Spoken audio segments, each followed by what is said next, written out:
معزز حاضرین اور محترم خواتین، السلام علیکم ورحمۃ اللہ وبرکاتہ۔ میری آج کی گفتگو کا عنوان آپ کے علم میں آ چکا ہے، حقیقت و اقسام شرک۔ جہاں تک حقیقت شرک کا تعلق ہے، اس پر ہمارے ان اجتماعات میں کچھ گفتگو ہو چکی ہے سورہ لقمان کے دوسرے رکوع کے ضمن میں۔ میں نے عرض کیا تھا کہ جب حضرت لقمان نے اپنے بیٹے سے کہا کہ لا تشرک باللہ ان الشرک لظلم عظیم، اے میرے بچے اللہ کے ساتھ شرک مت کیجو، اس لیے کہ شرک بہت بڑا ظلم ہے۔ تو یاد ہوگا کہ میں نے عرض کیا تھا کہ ظلم کے معنی عربی زبان میں ہے وضع الشیء فی غیر محلہ، کسی چیز کو اس کے اصل مقام سے ہٹا دینا، کسی اور جگہ رکھ دینا۔ تو شرک دو صورتوں میں ہوتا ہے، یا اللہ تعالی کو اس کے مقام رفیع سے گرا کر مخلوقات کی صف میں لے آیا جاتا ہے، یہ ظلم عظیم ہے،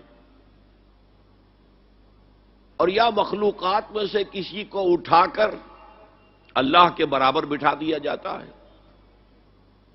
دونوں شکلیں ظلم عظیم، بہت بڑی زیادتی، بہت بڑا ظلم۔ اس کی جو اقسام ہیں وہ ہیں اصل میں کہ جن کو سمجھنے کی ضرورت ہے۔ شرک کی اقسام ہمارے علماء نے مختلف انداز میں بیان کی ہیں۔ ایک شرک فی العقیدہ ہے، عقائد میں شرک۔ ایک شرک فی العمل ہے، عملی شرک۔ ایک شرک جلی ہے، کھلم کھلا شرک، نمایاں شرک، واضح شرک۔ ایک شرک خفی ہے، وہ شرک جو چھپا ہوا ہے، جس پر کسی مفتی کا فتویٰ نہیں لگ سکتا لیکن ہے شرک۔ جہاں تک اس شرک کی شناعت کا تعلق ہے، میں نے جو آیت آپ کو سنائی ہے، جو 2 مرتبہ آئی ہے بعین ہی انہی الفاظ میں سورہ نساء میں، اللہ تعالیٰ نے ارشاد فرمایا ان اللہ لا یغفر ان یشرک بہ، اللہ تعالیٰ اسے تو ہرگز معاف نہیں کرے گا کہ اس کے ساتھ شرک کیا جائے۔ وَيَغْفِرُ مَا دُونَ ذَلِكَ لِمَن يَشَاءُ، اور بخش دے گا، معاف کر دے گا جو اس سے کمتر ہے، جس کو چاہے گا۔ یہ بھی اوپن لائسنس نہیں ہے کہ باقی جو چاہو تم کرو، پیشگی معافی کا اعلان ہے، نہیں، جس کو چاہے گا بخش دے گا، لیکن یہ کہ شرک کو وہ معاف نہیں کرے گا۔ ایک بات میں اور چاہتا ہوں کہ پہلے سمجھ لیں، ہمارا دین دین توحید ہے، اور توحید کی ضد ہے، اینٹونیم ہے، اپوزٹ ہے شرک۔ اگر آپ بنظر غائر سمجھیں گے، سوچیں گے، تدبر کریں گے، غور کریں گے تو عجیب حقیقت سامنے آئے گی کہ نیکی، اچھائی، خیر، ہدایت کی جو صورت بھی ہو، وہ نظریہ و خیال کی ہو، عقیدے کی ہو، وہ سب توحید کے شجرہ طیبہ ہی کی برگوبار ہیں، اسی کی شاخیں ہیں، اسی کے پھول ہیں، اسی کے پتے ہیں۔ اور برائی اور شر اور گناہ اور گمراہی، یہ چاہے عقیدے کی ہو، نظریے کی ہو، خیال کی ہو، اور چاہے عمل کی ہو، اخلاق کی ہو، ان سب کے ڈانڈے شرک سے ملتے ہیں۔ یہ شرک کے شجرہ خبیثہ کی شاخیں ہیں۔ ایک اور عظیم حقیقت بھی میں چاہتا ہوں کہ پہلے سے آپ جان لیں، یہ شرک ہر دور میں نیا بھیس اور نیا لبادہ اوڑھ کر آتا ہے، اور اس کے لیے بڑی حقیقت بین نگاہ کی ضرورت ہے، جو ظاہری پردوں کو چیر کر حقیقت تک پہنچ سکے۔ ورنہ اکثر کیا ہوتا ہے کہ ہمارے اسلاف نے، بزرگوں نے اپنے دور کے شرک کو سمجھ کر، پہچان کر اس کے خلاف جو فتوے دیے، جو مذمت کی، بعد میں آنے والے ان سے تو اجتناب کرتے ہیں، لیکن جو خود ان کے دور کا شرک ہوتا ہے اس کی پہچان ہی انہیں نہیں ہوتی۔ لہذا اپنے کئی انتہائی موحد سمجھنے کے باوجود وہ شرک میں مبتلا ہوتے ہیں، اس لیے کہ انہیں اس شرک کا احساس ہی نہیں، ادراک ہی نہیں، شعور ہی حاصل نہیں۔ چنانچہ اس کے لیے وہ نظر چاہیے جس کو شاعر نے کہا ہے، بہر رنگے کے خواہی جامہ بھی پوش، نن اندازے قدت رامی شناسم۔ تم جس رنگ کا، جس وضاقت کا لباس چاہو پہن لو، میں تمہیں تمہارے قد سے پہچان دوں گا۔ تو قد سے پہچان لینا یہ ضروری ہے شرک کے معاملے میں، کہ آدمی یہ سمجھے کہ ہمارے دور کا اصل شرک کیا ہے، ورنہ وہی ہوگا جو میں عرض کر چکا ہوں کہ وہ گزشتہ ادوار میں علماء نے شرک کی جن قسموں اور صورتوں کی نفی کی، تردید کی، ان سے تو بچ رہے ہیں، لیکن اپنے دور کے شرک میں کھلم کھلا ملوث ہے۔ اب میں آ رہا ہوں، میں نے جو تقسیم کی ہے شرک کے اقسام کو سمجھانے کے لیے وہ ذرا مختلف ہے۔ وہ شرک فی العقیدہ اور شرک فی العمل وہ بھی اس میں آ جائیں گے، شرک جلی اور شرک خفی بھی اس میں آ جائیں گے، لیکن میرا بیان جو ہے وہ شرک کی 3 قسموں پر مشتمل ہوگا۔ شرک فی الذات، اللہ کی ذات میں کسی کو شریک کر دینا، یہ بدترین شرک ہے، عریاں ترین شرک ہے، اور اس شرک پر اللہ کا غضب بہت بھڑکتا ہے۔ دوسرا شرک ہے شرک فی الصفات، یہ ذرا ٹیڑھا معاملہ ہے کہ صفات کے لیے ہماری زبان میں جو الفاظ ہیں وہ محدود ہیں، وہی الفاظ اللہ کے لیے بھی مستعمل ہیں اور مخلوقات کے لیے بھی۔ اللہ بھی موجود ہے، ہم بھی موجود ہیں، وجود ایک وصف اور صفت مشترک ہو گیا۔ اللہ بھی علیم ہے، انسانوں میں عالم بھی ہوتے ہیں، علامہ بھی ہوتے ہیں، علم جو ہے ایک قدر مشترک ہو گیا۔ اللہ قدیر ہے تو انسانوں کو بھی کچھ نہ کچھ قدرت تو ہر ایک کو اس نے دی ہوئی ہے، تو وہ بھی ایک قدر مشترک ہو گئی، وصف مشترک ہو گیا۔ اللہ زندہ ہے، ہم بھی زندہ ہیں، یہ بھی ایک قدر مشترک ہے۔ اللہ دیکھتا ہے، ہم بھی دیکھتے ہیں، اللہ سنتا ہے، ہم بھی سنتے ہیں، اللہ ارادہ کرتا ہے، ہم بھی ارادہ کرتے ہیں، اللہ کلام کرتا ہے، ہم بھی کلام کرتے ہیں۔ یہ جو اشتراک لفظی ہے اس کی وجہ سے بہت بڑے مغالطے واقع ہو جاتے ہیں۔ تیسرا شرک ہے شرک فی الحقوق، جو حق صرف اللہ کا ہے اس میں کسی اور کو شامل کر دینا۔ یہ اصل میں شرک عملی کی مختلف صورتیں ہوں گی کہ جو اس تیسرے عنوان کے تحت ہمارے ہاں زیر بحث آئیں گی۔ اب آئیے ہم ترتیب کے ساتھ چلتے ہیں۔ شرک فی الذات، یہ 2 قسم کے مذاہب میں 2 مختلف صورتوں میں ظاہر ہوا۔ عجیب بات ہے، آئرنی آف فیٹ جسے کہا جاتا ہے انگریزی میں، بڑی ستم ظرفی کی بات ہے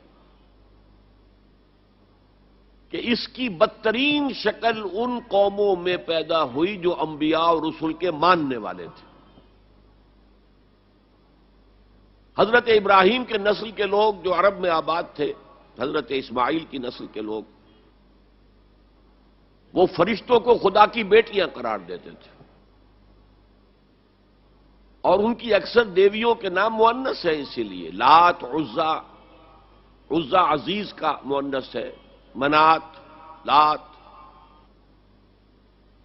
وہ یہ سمجھتے تھے کہ یہ فرشتے ہیں اور فرشتوں کو اللہ کو بہت بیٹیوں کی طرح عزیز ہیں، یہ اللہ کی بیٹیاں ہیں، تو یہ ہماری شفاعت کریں گی اللہ کے ہاں۔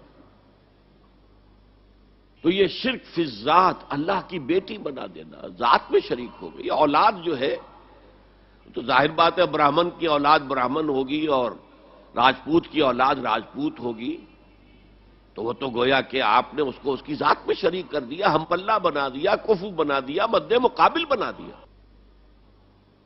یہی بیماری سب سے زیادہ شدید اور مکروہ ترین شکل میں حضرت عیسیٰ علیہ السلام کے پیرووں میں پیدا ہوئی۔ ایک محدود پیمانے پر یہودیوں میں بھی ایک دور میں یہ بیماری پیدا ہوئی، انہوں نے حضرت عزیر علیہ السلام کو خدا کا بیٹا قرار دیا۔ اس کی وجہ میں آپ کو بتا چکا ہوں کہ چونکہ حضرت عزیر کی جو دعوت توبہ تھی اس سے بنی اسرائیل میں ایک اصلاح کا آغاز ہوا، ان کے حالات بدلے، جس کے نتیجے میں اللہ تعالیٰ نے انہیں دوبارہ دنیا کے اندر عزت سے، طاقت سے، قوت سے سرفراز کیا۔ تو اس لیے حضرت عزیر کے بارے میں ان کے ہاں ظاہر بات ہے کہ پھر عقیدت اور محبت جو ہے ہونی ہی چاہیے تھی، اور یہ عقیدت و محبت کا غلو ہی ہوتا ہے کہ جو پھر اللہ کے بندوں کو، نبیوں کو، رسولوں کو، اولیاء اللہ کو اللہ کی اولاد یا اللہ کے کو اور طرح کے رشتہ دار قرار دے دیتا ہے۔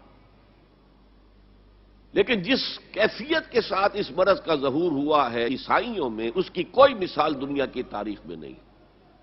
ان کی تو گمراہی کا عالم یہ کہ وہ کہتے ہیں کہ عیسیٰ اللہ کا صلبی بیٹا ہے، صلبی، اس درجے وضاحت تاکہ کوئی استعارہ نہ سمجھا جائے اس کو۔ اگرچہ انجیل میں حضرت مسیح جب کہتے میرا آسمانی باپ، تو ساتھ ہی یہ بھی کہتے میرا اور تمہارا آسمانی باپ، تو یا تو مانو کہ پھر سب اللہ کے بیٹے ہیں۔ یہ باپ استعارے کے طور پر استعمال کیا گیا، جس سے والد پالتا ہے، پوستا ہے، اسی طرح اللہ تعالیٰ اپنی اولاد فرمایا ہے، حدیث میں آیا ہے الخلق عیال اللہ، تمام مخلوقات جو ہیں اللہ کے کنبے کے مانند ہیں، اللہ ان کا پالنے والا، پوسنے والا ہے۔ اس معنی میں میرا آسمانی باپ، میرا اور تمہارا آسمانی باپ۔ لیکن انہوں نے جو عقیدہ پھر بنایا صلبی بیٹا ہے اللہ کا، یہ انتہا درجے کی اللہ تعالیٰ کی شان میں گستاخی ہے۔ میں نے عرض کیا تھا قرآن مجید میں جتنا غضب اللہ کا، جتنا غصہ اس پر آتا ہے اور کسی طرح کے شرک پہ نہیں آتا۔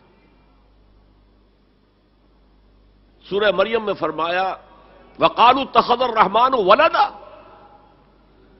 لَقَدْ جِئْتُمْ شَيْئًا إِدًّا تَكَادُ السَّمَاوَاتُ يَتَفَطَّرْنَ مِنْهُ وَتَنشَقُّ الْأَرْضُ وَتَخِرُّ الْجِبَالُ هَدًّا أَن دَعَوْا لِلرَّحْمَنِ وَلَدًا وَمَا يَنبَغِي لِلرَّحْمَنِ أَن يَتَّخِذَ وَلَدًا۔ اگر اس کے لہجے کو آپ سمجھ سکیں، اس میں جو غضب مضمر ہے، چھپا ہوا ہے، اسے پہچان سکیں، کلام کی اگر شناخت ہو، وَقَالُوا اتَّخَذَ الرَّحْمَنُ وَلَدًا، انہوں نے کہا رحمان نے کسی کو بیٹا بنایا ہے۔ لَقَدْ جِئْتُمْ شَيْئًا إِدًّا، تم ایک بہت ہی خطرناک، خوفناک، بہت ہی گستاخی والی بات لے کر آئے ہو، اور وہ کتنی بڑی گستاخی ہے اللہ کی جناب میں۔ تَكَادُ السَّمَاوَاتُ يَتَفَطَّرْنَ مِنْهُ، اس گستاخی کی وجہ سے آسمان پھٹ پڑنے کو ہے، وَتَنشَقُّ الْأَرْضُ، اور زمین شق ہو جانے کو ہے، وَتَخِرُّ الْجِبَالُ هَدًّا، اور پہاڑ جو ہے وہ دھماکے کے ساتھ گر جانے کو ہے، أَن دَعَوْا لِلرَّحْمَنِ وَلَدًا، کہ ان بدبختوں نے اللہ کے لیے، رحمان کے لیے کسی کو بیٹا بنایا ہے۔ وَمَا يَنبَغِي لِلرَّحْمَنِ أَن يَتَّخِذَ وَلَدًا، اور اللہ کے شان کے شایان ہی نہیں ہے، رحمان کے شان کے شایان ہی نہیں ہے کہ وہ کسی کو اولاد بنائے۔ یہ بڑا باریک نکتہ ہے۔ اولاد کی ضرورت تمہیں ہوتی ہے، خواہش تمہیں ہوتی ہے، تمہیں معلوم ہے کہ ہم فانی ہیں، موت آئے گی تو ہمارا تو وجود ختم ہو جائے گا۔ اب اولاد کے ذریعے سے ہمارا ایک معنوی تسلسل برقرار رہے گا، ہمارا نام دنیا میں چلے گا، تو یہ تمہاری ضرورت ہے، رحمان کے شایان شان نہیں۔ وہ تو اس کی شان یہ ہے حی لا یموت ابداً ابدا، کبھی بھی اس کے اوپر موت طاری ہونے والی نہیں ہے، وہ الحی، لہذا اسے کوئی احتیاج ہی نہیں. لا ينبغي للرحمن ان يتخذ ولدا. تو یہ شرک کی بدترین صورت ہے. اور جیسا کہ میں نے عرض کیا، جو ستم ظریفی والی بات ہے وہ یہ ہے کہ یہ حضرت ابراہیم کے پیروکاروں کے اندر وہ دعویٰ تو یہی کرتے تھے، ہم دین حنیفی پر ہیں، ابراہیم کے دین پر ہیں. اور پھر ایک محدود درجے میں یہودیوں کے ہاں، حضرت موسیٰ کی امت میں، اور شدید ترین اور مکروہ ترین صورت میں عیسائیوں کے ہاں، جنہوں نے حضرت عیسیٰ کو خدا کا بیٹا بنا دیا. یہ شکلیں ظاہر ہوئی. اب ایک قسم کے مذاہب ہیں فلسفیانہ مذاہب،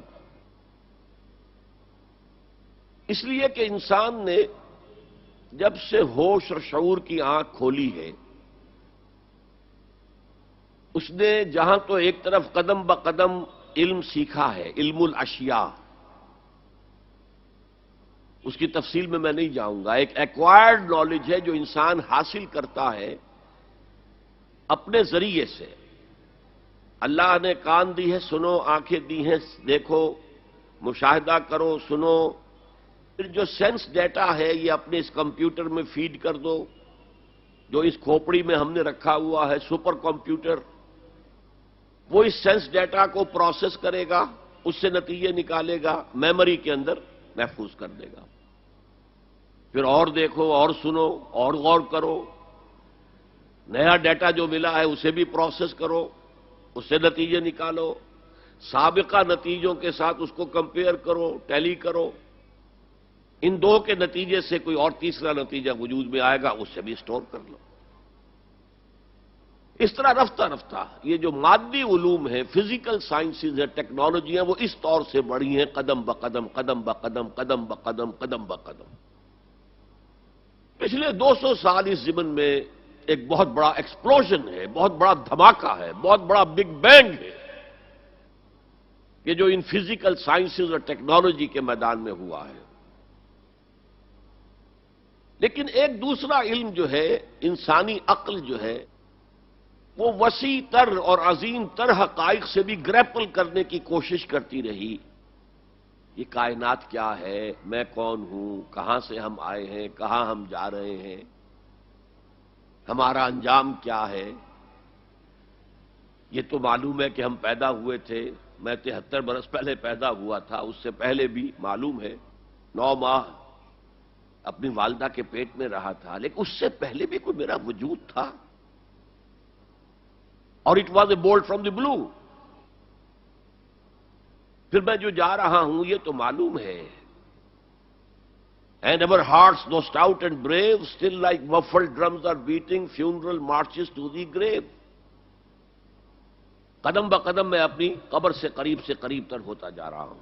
غافل تجھے گھڑیال یہ دیتا ہے منادی، گردوں نے گھڑی عمر کی ایک اور گھٹا دی. بڑھی نہیں ہے عمر، گھٹ رہی ہے.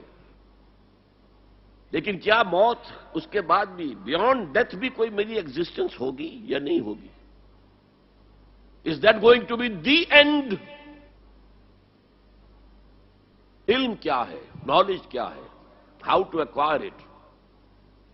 نیکی اور بدی کی کوئی حقیقت ہے یا ایسے ہی ہم نے بنا لی ہیں ڈھکوسلے؟ جیسے انگریزی کا محاورہ ہے، نتھنگ از گڈ اور bad, only thinking makes it so. کیا یہ صحیح ہے یا نیکی اور بدی کی اقدار مستقل ہے، پرماننٹ ویلیوز ہیں؟ یہ سارے شعبے جو میں نے گنوائے ہیں یہ در حقیقت فلسفے کے مختلف شعبے ہیں. کائنات کیا ہے، اس کی حقیقت کیا ہے، وجود کی حقیقت کیا ہے، یہ میٹا فزکس ہے. خیر و شر کیا ہے بھی کہ نہیں ہے. اگر خیر ہے تو اس پر آمادہ کرنے والی کون سی طاقت ہوگی اگرچہ اس میں نقصان ہو رہا ہو، اور اگر شر ہے تو اس سے روکنے والی کون سی طاقت ہوگی اگرچہ بظاہر اس سے فائدہ ہو رہا ہو، جھوٹ بولنے سے فائدہ ہو رہا ہے تو کون سی چیز روکے گی اسے جھوٹ بولنے سے؟ یہ ایتھکس کا مضامین ہے، یہ علم الاخلاقیات. علم کیا ہے، اس کی قسمیں کیا ہیں، ہاؤ ٹو ایکوائر دم، یہ ایپسٹیمولوجی کہلاتی ہے. یہ جو ہے فلسفے کی ایک اور شاخ ہے. تو یہ ساری چیزیں جو ہے یہ بھی انسان جو ہے کوشش کرتا رہا، گریپل کرتا رہا ان کے ساتھ کہ اس عقدے کو کسی طریقے سے کھولا جائے۔ اس کے ضمن میں مختلف فلسفیوں کے مختلف فلسفے وجود میں آتے رہے، اور بعض فلسفوں نے مذاہب کی شکل اختیار کر لی۔ ہندوستان کے اکثر مذاہب فلسفیانہ مذاہب ہیں، اور فلسفے کے اعتبار سے جو یونان کو مقام حاصل ہے وہی مقام، بلکہ اس سے اونچا مقام ہندوستان کو حاصل ہے۔ 6 درشن، 6 different schools of thought in philosophy existed in India. اس میں الحاد مطلق بھی ہے اور اس میں توحید مطلق بھی ہے۔ دونوں چیزوں کی میں نے انتہا آپ کو بتا دی ہے۔ تو یہ فلسفیانہ مذاہب نے جب اس مسئلے کو سوچا کہ ایک کریٹر تو ہے، سمجھ میں آ گیا، اس نے یہ کائنات کیسے کریٹ کی؟ ایک بڑھئی جو ہے وہ میز بناتا ہے تو اسے لکڑی چاہیے، لکڑی کے بغیر تو نہیں بنا سکتا۔ تو خدا کو بھی میٹر درکار تھا، میٹر کے بغیر تو وہ کائنات نہیں بنا سکتا تھا۔ تو خدا بھی ہمیشہ سے ہے، میٹر بھی ہمیشہ سے ہے، قدیم، یہ سنویت ہے۔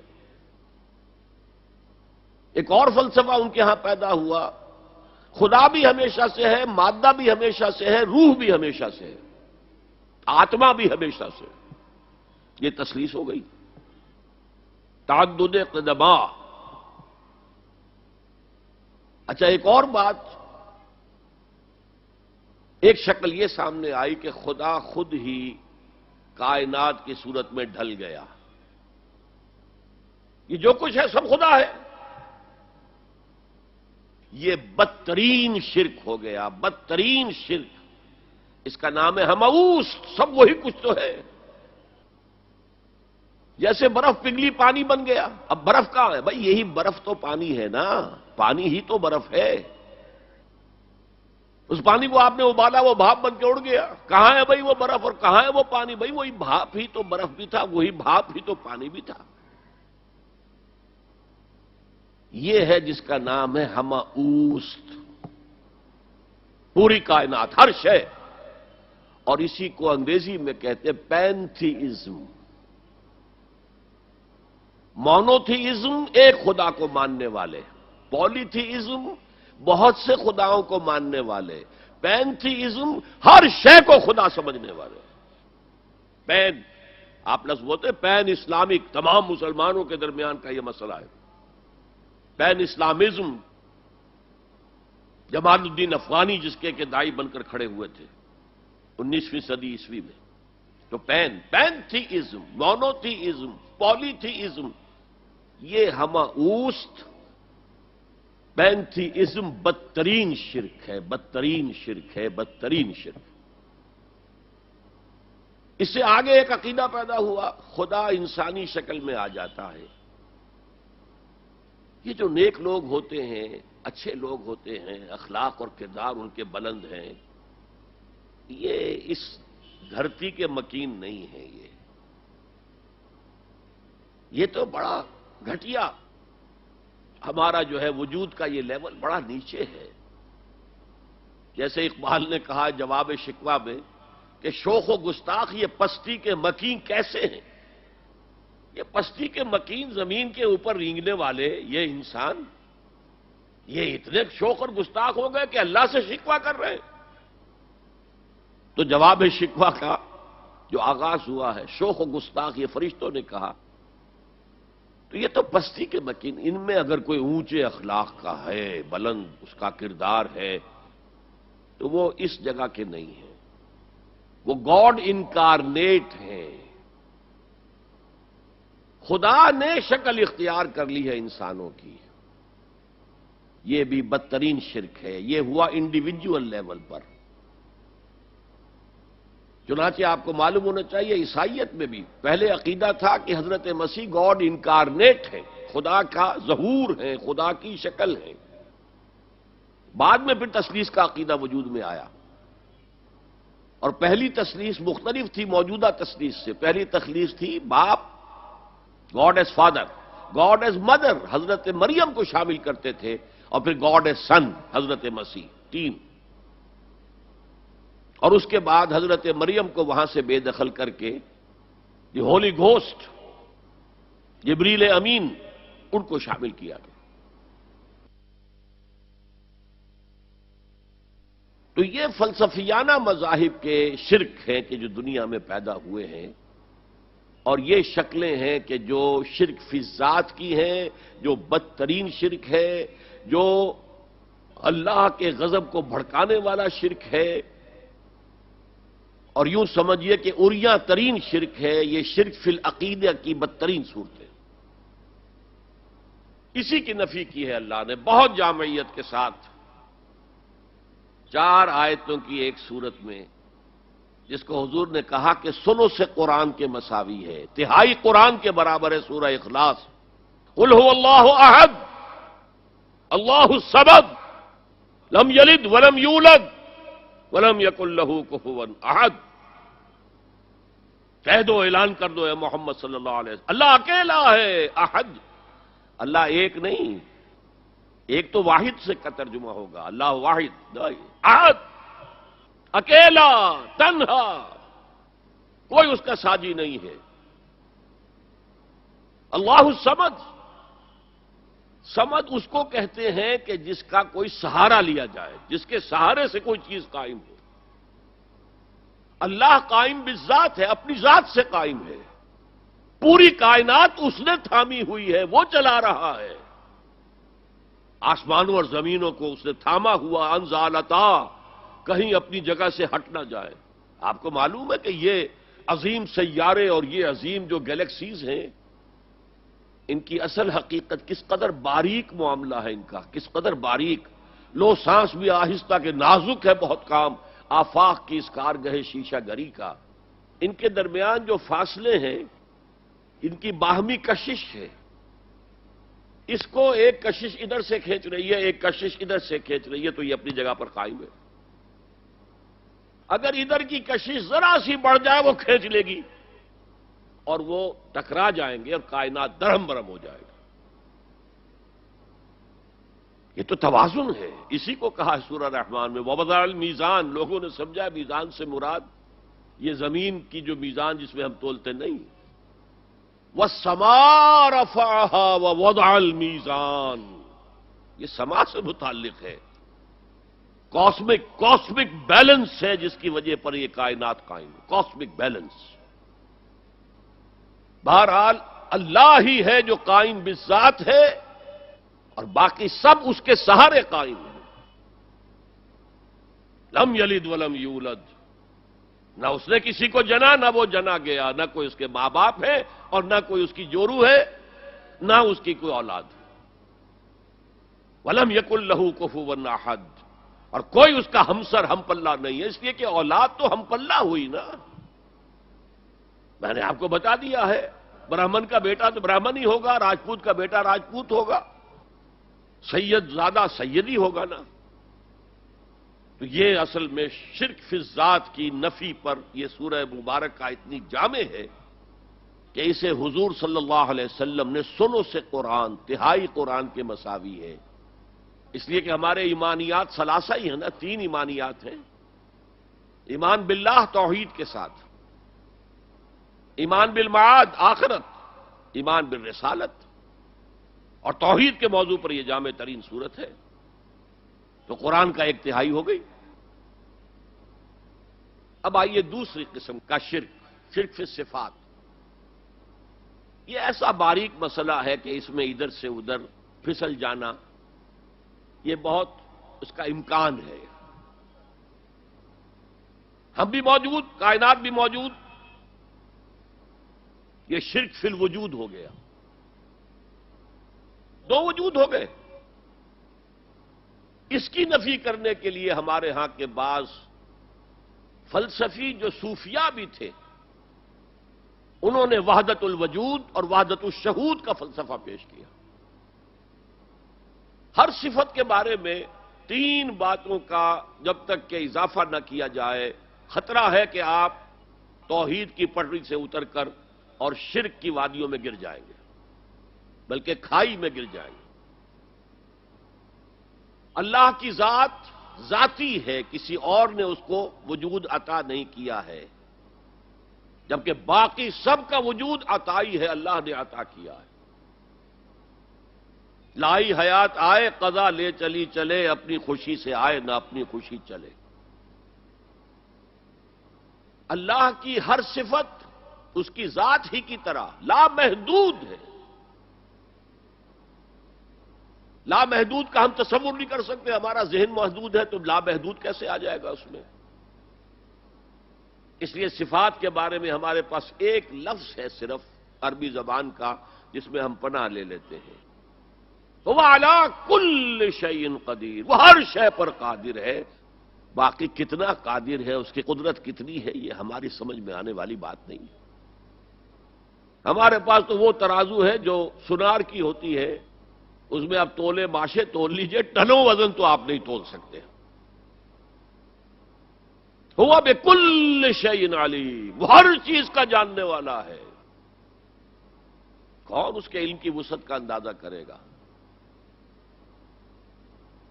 اچھا، ہر صفت اس کی غیر محدود ہے، جیسے اس کا وجود غیر محدود ہے۔ اس کی ہر صفت بھی قدیم ہے، جیسے اس کی ذات ہمیشہ سے ہے، صفت بھی ہمیشہ سے ہے۔ جبکہ ما سوی اللہ کا وجود بھی عطائی اور محدود اور حادث۔ ایک وقت تھا کہ وجود نہیں تھا، پھر اللہ نے وجود عطا کر دیا۔ اللہ کا علم غیر محدود، اس کا ذاتی علم ہے، یہ کسی نے نہیں دیا ہے، غیر محدود ہے، اور جیسے اس کی ذات ہمیشہ سے ہے، قدیم ہے، ایسے ہی اس کا علم بھی قدیم ہے۔ تو آپ اسی لفظ علم کو استعمال کریں گے اللہ کے لیے تو یہ تین چیزیں ایڈیشنل اس کی ذہن میں رہنی چاہیے، جو رہتی نہیں ہے۔ اور انسانوں میں سے کسی کا بھی ہو، فرشتوں کا بھی ہو، سبحانک لا علم لنا الا ما علمتنا، صاف کہہ دیا تھا کہ نہیں؟ اور ابھی آپ نے آیت الکرسی کا ترجمہ سنا ہے، لا یحیطون بشیء من علمہ الا بما شاء۔ مخلوقات میں سے کوئی بھی اللہ کے علم میں سے کسی شے کا احاطہ نہیں کر سکتا سوائے اس کے جو اللہ چاہے۔ اس نے جس کو چاہا جتنا چاہا علم دے دیا۔ تو یہ صفات، اور صفات میں نوٹ کیجئے 6 صفات، ویسے تو اللہ کے 99 نام ہیں، but if you boil them down, اگر ان کا آپ نکالیں نچوڑ تو وہ 6 صفات ہیں جن کو مانا جاتا ہے ام الصفات، بنیادی صفات۔ نمبر 1 وجود، نمبر 2 حیات، نمبر 3 علم، نمبر 4 قدرت، نمبر 5 ارادہ، نمبر 6 کلام، متکلم ہے، کلام ہے اس کا۔ فعال لما یرید ہے، ارادہ کرتا ہے، جس چیز کا ارادہ کر لے کر گزرتا ہے۔ الحی ہے، تو وجود، حیات، علم، قدرت، ارادہ، کلام۔ اب وجود کا مسئلہ ہے، اللہ بھی موجود، کائنات بھی موجود،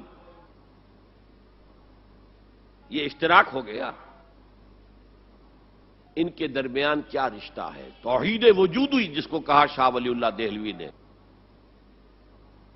اور مجدد الفسانی رحمت اللہ علیہ نے جسے وحدت الشہود قرار دیا۔ انہوں نے کہا یہ کائنات حقیقی نہیں ہے، حقیقی وجود صرف ایک ہے، وہ اللہ کا ہے۔ یہ توحید وجودی ہے، یہ اعتباری وجود ہے۔ جیسے دعا استخارہ میں ہم کہتے ہیں فَإِنَّكَ تَعْلَمُ وَلَا أَعْلَمُ وَتَقْدِرُ وَلَا أَقْدِرُ، اے اللہ تو جانتا ہے سب کچھ، ہم کچھ بھی نہیں جانتے۔ تو کیا کچھ بھی نہیں جانتے؟ کچھ تو جانتے ہیں نا۔ لیکن اللہ کے علم کے مقابلے میں ہمارا علم 0 کے درجے میں ہے، نہ ہونے کے درجے میں ہے۔ پھر یہ کہ اسی کا دیا ہوا علم ہے۔ قدرت ہمیں بھی اللہ نے کچھ نہ کچھ قدرت دی ہے، اس سے اعمال ہم کرتے ہیں۔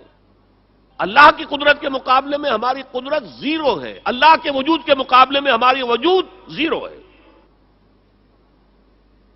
جس کے لیے مختلف مثالیں دی شیخ احمد سرہندی رحمت اللہ علیہ نے۔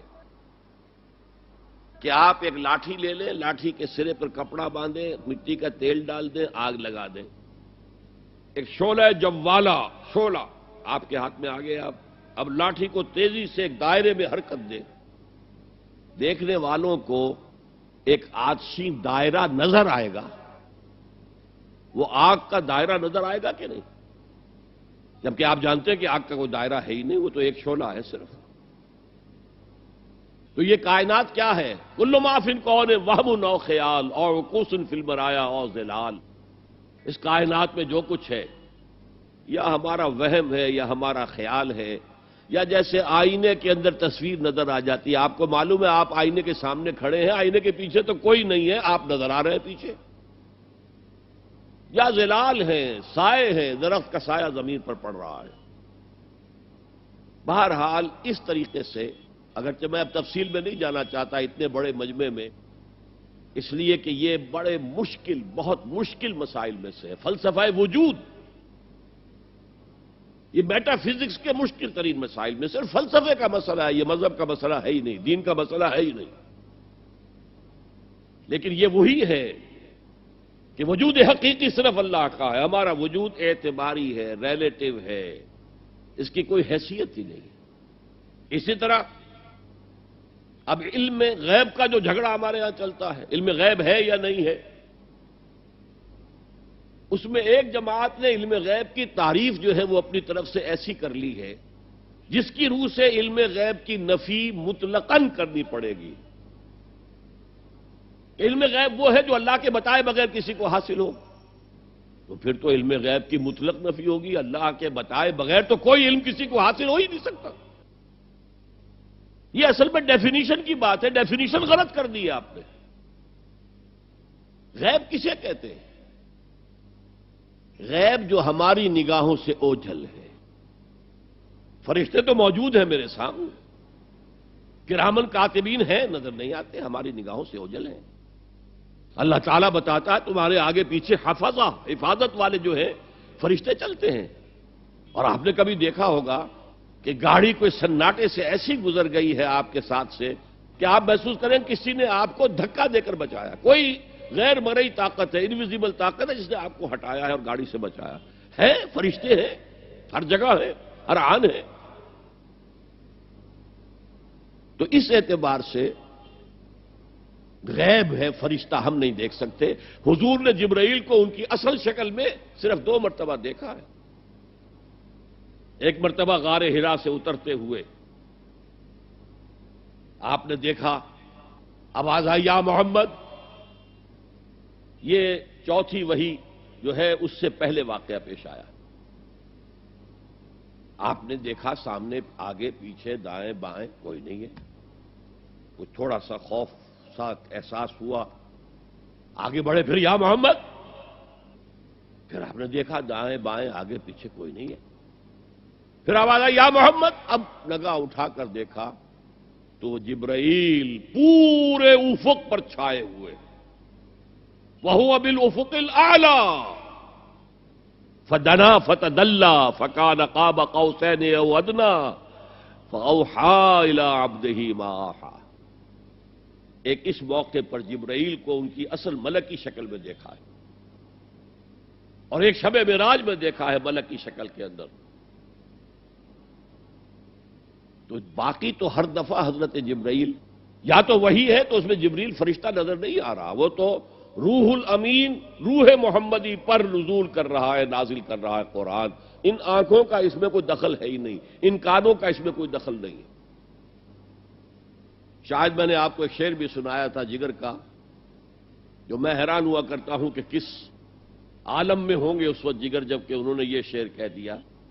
واقعہ یہ ہے کہ وہ بہت شراب پینے والے تھے، لیکن جب شراب سے توبہ کی ہے انہوں نے، تو پھر جو شاعری انہوں نے کی ہے وہ بڑی پاکیزہ شاعری ہے۔ اسی میں ہے یہ شعر، نغمہ وہی ہے نغمہ کہ جس کو روح سنے اور روح سنائے، وہ نغمہ قرآن روح الامین نے سنایا، روح محمدی نے سنا صلی اللہ علیہ وسلم وعلیہ الصلاۃ والسلام۔ یہ نظم بڑی عجیب ہے، جہل خرد نے دن یہ دکھائے، جہل خرد انسان کے عقل کی جاہلیت، جدید فلسفے، جدید نظریہ. ویسے تو سمجھا ریشنلائزیشن ہے، ریشنلزم ہے، عقلیت ہے جہالت. جہل خرد نے دن یہ دکھائے، گھٹ گئے انسان بڑھ گئے سائے.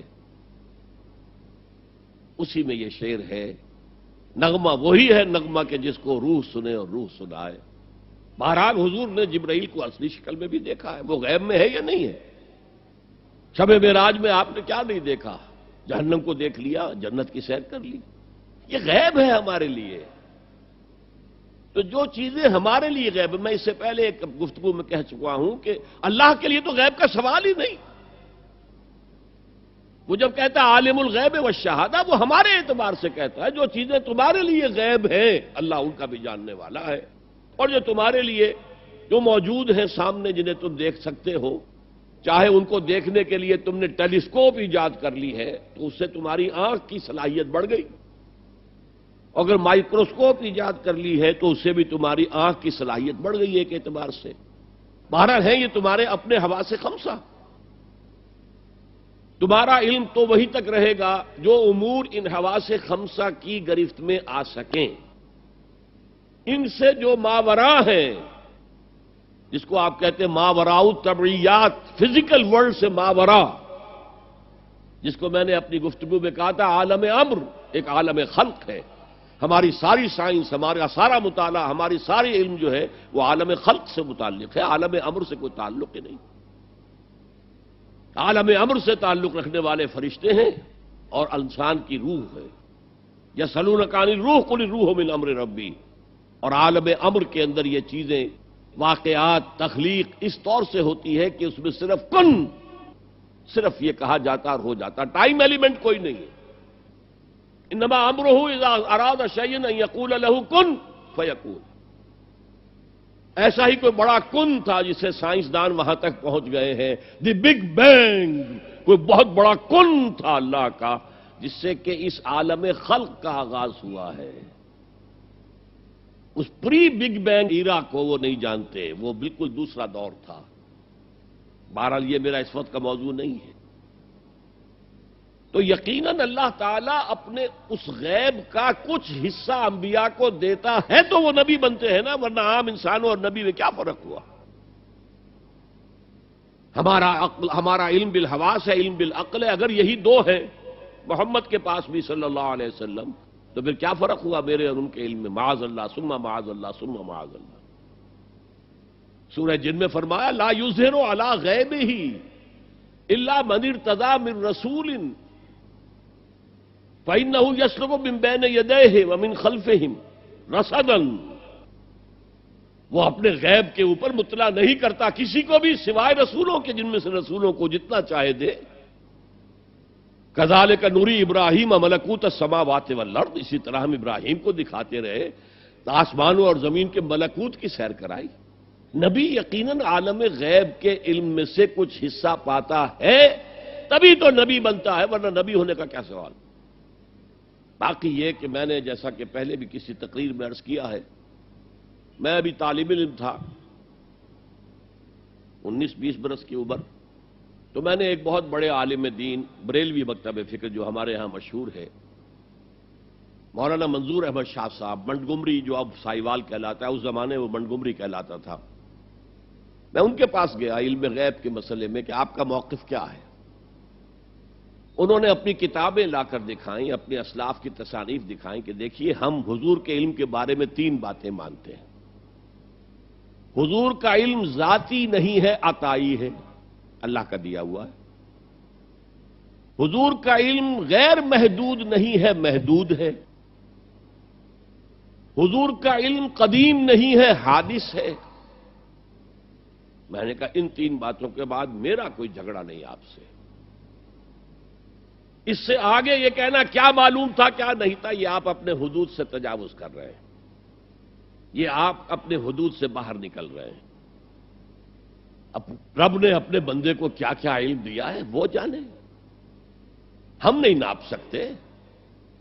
ہم تو محجوب ہیں، پردے میں ہیں، اوٹ میں ہیں، عالم غیب میں ہمارا گزر ہی نہیں ہے. لہذا اس بحث کے اندر خام خواہ ایک ٹیکنیکل سی جو اس کی ڈیفینیشن کر لی گئی ہے، اس کی وجہ سے بڑے مارکے ہیں، بڑے مناظرے ہیں، بڑی بحثیں ہیں. تو یہ سمجھ لیجئے کہ یہ بحث بھی اسی شرک اور توحید فی صفات کے ضمن میں سامنے آتی ہے. اسی پر آپ قیاس کرتے چلے جائیے. باقی تمام صفات کا معاملہ بھی یہی ہوگا کہ جو بھی صفت ہے اللہ کی، وہ اللہ کی ذاتی ہے، کسی کی عطا کردہ نہیں ہے. وہ جیسے اس کی ذات غیر محدود ہے، وہ صفت بھی غیر محدود ہے. جیسے اس کی ذات قدیم ہے، وہ صفت بھی قدیم ہے. جملہ مخلوقات کی جملہ صفات عطائی ہے، اللہ کی دی ہوئی ہے، جیسے ان کا وجود عطائی ہے. وہ لامحدود نہیں ہے، محدود ہے. اسی طریقے سے وہ حادث ہے، قدیم نہیں ہے. بس یہ ہے باریک سی بات. یہ تین باتیں ذہن میں رہے تو آپ شرک صفات سے محفوظ ہو جائیں گے. اب آئیے سب سے کٹھن وادی آ رہی ہے، شرک فی الحقوق. اللہ کے حقوق کیا کیا ہیں انسان پر؟ اس کی اگر آپ گنتی کریں، لسٹ بنائیں تو بہت لمبی ہو جائے گی. اللہ کا شکر کرنا چاہیے، اللہ کی عبادت کرنی چاہیے، اللہ کے احکام پر چلنا چاہیے، اللہ کے عائد کردہ فریضے جو ہیں وہ ادا کرنے چاہیے، اللہ کی حرام چیزوں سے بچنا چاہیے، اللہ کی تعظیم و تکبیر کرنی چاہیے، اللہ کے دین کو غالب کرنے کے لیے جد و جہد کرنی چاہیے، اللہ کے کلمے کو سربلند کرنے کے لیے تن من دھن لگانا چاہیے. اللہ کے حقوق میں شمار ہو جائے. ایک لفظ ایسا ہے کہ جیسے کہتے ہیں ہم اپنی زبان میں، ہاتھی کے پاؤں میں سب کے پاؤں. ایک لفظ ہے کہ جو جملہ حقوق کو اپنے اندر سمو لیتا ہے، وہ لفظ عبادت. یہی وجہ ہے کہ قرآن مجید میں تمام انبیاء اور رسول کی دعوت جو آتی ہے مختلف مکی صورتوں میں، وہ کیا ہے؟ سب نے یہ کہا یا قوم اعبدوا اللہ ما لکم من الہ غیرہ. اے میری قوم کے لوگوں، اللہ کی عبادت کرو، تمہارا کوئی اور معبود نہیں ہے سوائے اس کے. یہی دعوت جو ہے حضرت نوح کی تھی، حضرت ہود کی تھی، حضرت صالح کی تھی، حضرت شعیب کی تھی، حضرت لوط کی تھی، اور حضرت موسیٰ کی تھی، حضرت عیسیٰ کی تھی. سب کی دعوت. یہی دعوت جو ہے حضور کی آئی ہے قرآن میں، ایک فرق کے ساتھ. سابقہ تمام انبیاء اور رسول صرف اپنی اپنی قوموں کے لیے مبعوث کیے گئے تھے. یہی دعوت جو ہے حضور کی آئی ہے قرآن میں، ایک فرق کے ساتھ. سابقہ تمام انبیاء اور رسول صرف اپنی اپنی قوموں کے لیے مبعوث کیے گئے تھے. حضور کے بعثت پوری نوع انسانی کے لیے. لہذا یہاں یا قومے کا لفظ نہیں ملے گا. یا ایھا الناس، یا ایھا الناس، یا ایھا الناس، یا ایھا الناس اعبدوا ربکم الذی خلقکم والذین من قبلکم لعلکم تتقون. اے لوگو، عبادت کرو اپنے اس رب کی جس نے تمہیں بھی پیدا کیا اور تم سے پہلے جو لوگ تھے ان کو بھی پیدا کیا تاکہ تم بچ سکو. اور تم سے پہلوں کا ذکر کیوں کیا گیا کہ اکثر جو گمراہ لوگ ہیں وہ یہ کہتے تھے وجدنا علیہ آبانا، بھائی ہم نے تو اپنے آبا و اجداد کو یہی کرتے دیکھا ہے، ہم تو یہی کریں گے. تو بھائی جیسے تم مخلوق ہو اور تم سے غلطی ہو سکتی ہے، گناہ ہو سکتا ہے، ایسے ہی تمہارے آبا و اجداد بھی انسان تھے، مخلوق تھے، غلطی ہو سکتی ہے. پیروی آبا و اجداد کی مت کرو، پیروی اس کی کرو جیسا کہ سورہ لقمان میں آ گیا تھا واتبع سبیل من اناب الی. پیروی کرو اس کی جس نے اپنا رخ اللہ کی طرف کر لیا. تو یہ دعوت ہے محمد الرسول اللہ صلی اللہ علیہ وسلم کی ایک لفظ میں، یا ایھا الناس اعبدوا ربکم الذی خلقکم والذین من قبلکم لعلکم تتقون. اس سے آگے بڑھیے تو سورہ ذاریات میں فرمایا کہ ہم نے تو انسانوں اور جنوں کو پیدا ہی اس لیے کیا ہے کہ ہماری عبادت کریں. وما خلقت الجن والانس الا لیعبدون. اسی کی ترجمانی کرتے ہوئے شیخ سعدی نے کہا ہے، اور کبھی ہماری مسجدوں میں یہ اشعار لکھے ہوتے تھے، اب تو ذرا تعمیر مساجد کا ذوق بھی مختلف ہو گیا ہے. زندگی آمد برائے بندگی، زندگی بے بندگی شرمندگی. زندگی تو ہمیں ملی ہے بندگی کے لیے، اگر ہم بندگی ہی نہ کریں خدا کی تو شرمندگی ہی شرمندگی ہے. یہ جو ایک لفظ ہے عبادت، اب میں اس کا تھوڑا سا تجزیہ کرنا چاہتا ہوں عبادت کسے کہتے ہیں۔ عبادت کا لفظ بنا عبد سے، عبد غلام، جس کا آج آپ تصور نہیں کر سکتے۔ آج ہمیں جس کا تجربہ ہے وہ امپلائر امپلائی ریلیشن شپ کا ہے۔ آپ نے کسی کو بطور مزدور رکھا ہے، شام تک کام کرنا ہے، 100 روپے دینے ہیں، وہ آپ کا ملازم ہے، غلام نہیں ہے۔ وہ جب 8 گھنٹے پورے ہو جائیں گے سلام کرے گا اور جائے گا۔ اور اگر آپ نے کسی کو رکھا ہے خانسامہ کی حیثیت سے اور آپ کہیں بھائی آج وہ نہیں آئی، بھنگن وغیرہ نہیں آئی ہے، ذرا جاؤ ہمارا وہ ٹوائلٹ صاف کراؤ، وہ صاف کر دے گا۔ جناب میں آپ کا خانسامہ ہوں، میں ٹوائلٹ صاف کرنے کے لیے ملازم نہیں ہوا ہوں۔ تو لمیٹڈ ٹائم اور فرائض بھی لمیٹڈ، یہ امپلائر امپلائی کے ہیں۔ وہ فرائض ادا کرنے کے بعد وہ آپ کے برابر کا شہری ہے، 1 ووٹ آپ کا 1 ووٹ اس کا ہے، کوئی فرق نہیں آپ کے اس کے درمیان۔ غلام جو ہوتا تھا عبد، وہ آقا کا مملوک ہوتا تھا، ملکیت، اور وہ ہمہ تن ہمہ وقت ہمہ جہت حکم ماننے پر مجبور تھا۔ رات کو حکم دے رہا ہے تو نہیں کہہ سکتا صاحب آج تو رات کا وقت ہے، آپ کیا حکم دے رہے ہیں، میں تو نہیں مان سکتا، ماننا پڑے گا۔ کسی بھی وقت کسی بھی نوعیت کا جو بھی حکم دے، ہمہ وقت ہمہ تن ہمہ جہت طاعت۔ اور یہ کہ اگر آقا نے کوئی کوٹھڑی دے دی ہے کہ اس میں رات کو سو جایا کرو، تو وہ اس کی ملکیت نہیں ہو جاتی، ملکیت آقا کی ہے، وہ خود ہی ملکیت اپنے آقا کا ہے۔ کوئی چارپائی دے دی ہے سو جایا کرو، تو وہ اس کی ملکیت نہیں ہو جاتی۔ تم بھی اپنے آپ کو کسی شے کا مالک نہ سمجھو، للہ ما فی السماوات و ما فی الارض، آسمانوں میں اور جو کچھ ہے زمین میں وہ اللہ کی ملکیت ہے۔ تو یہ عبدیت، یہاں تک کہ اگر آپ کو معلوم نہ ہو کہ اس زمانے میں آقا کو اختیار تھا، جس طرح چاہے ٹارچر کرے، جس طرح کی چاہے تکلیف دے، اور جب چاہے قتل کر دے، کوئی مقدمہ نہیں، غلام کی طرف سے کوئی مدعی نہیں، کوئی اس پر پکڑ دھکڑ نہیں، تم نے کیا کیا۔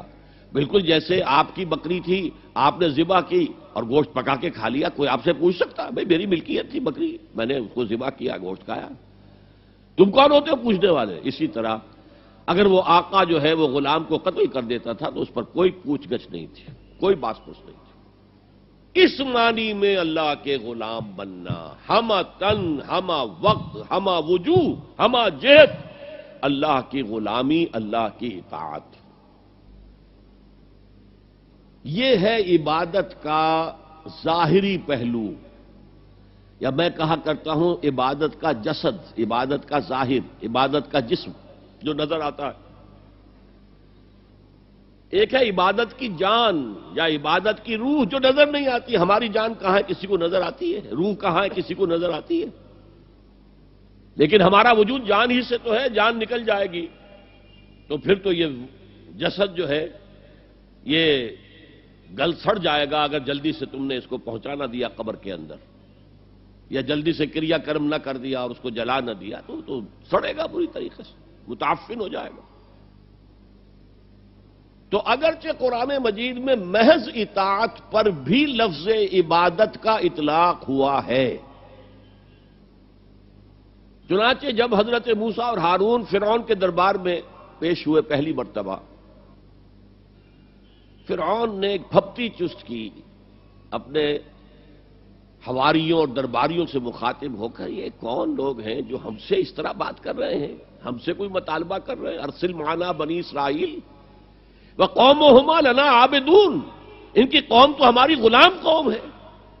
ظاہر بات ہے کہ وہ فرعون یا ان کی قوم کی پرستش نہیں کرتے تھے، عبادت نہیں کرتے تھے، لیکن چونکہ اطاعت پر مجبور تھے لہذا اس کے لیے لفظ اس نے استعمال کیا عابدون، قومہما لنا عابدون۔ اور ایک اور موقع پر یہ بات آئی کہ جب فرعون نے کہا الم نربک فینا ولیدا، اے موسیٰ تم وہی نہیں ہو جسے ہم نے اپنے محل میں پالا تھا، ہمارے ٹکڑوں پر پل کر ہماری بلی ہمیں کو میاؤں۔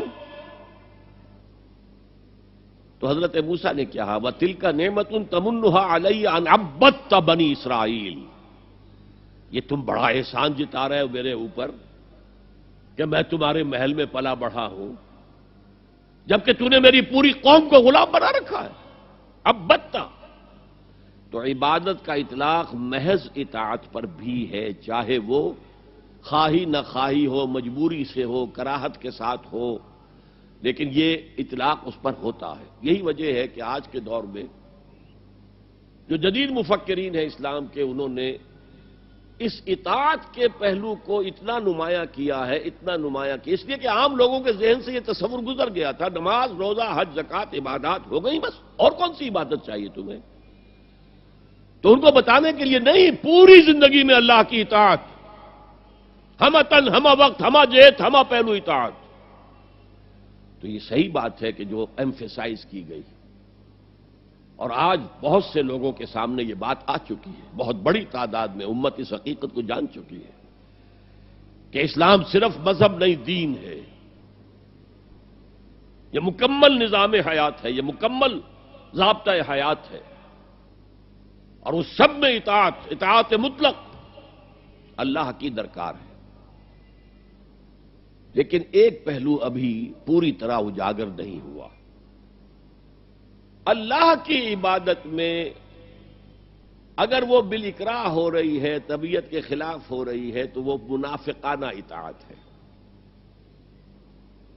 جیسے کہا گیا، یہ منافق نہیں نماز کے لیے کھڑے ہوتے مگر کسل مندی کے ساتھ اور بہت ہی طبیعت پر جبر کر کے۔ کیا کریں، اس معاشرے میں کوئی مسلمان سمجھا ہی نہیں جا سکتا تھا جو نماز نہ پڑھتا ہو، تو نماز تو پڑھنی پڑ رہی ہے،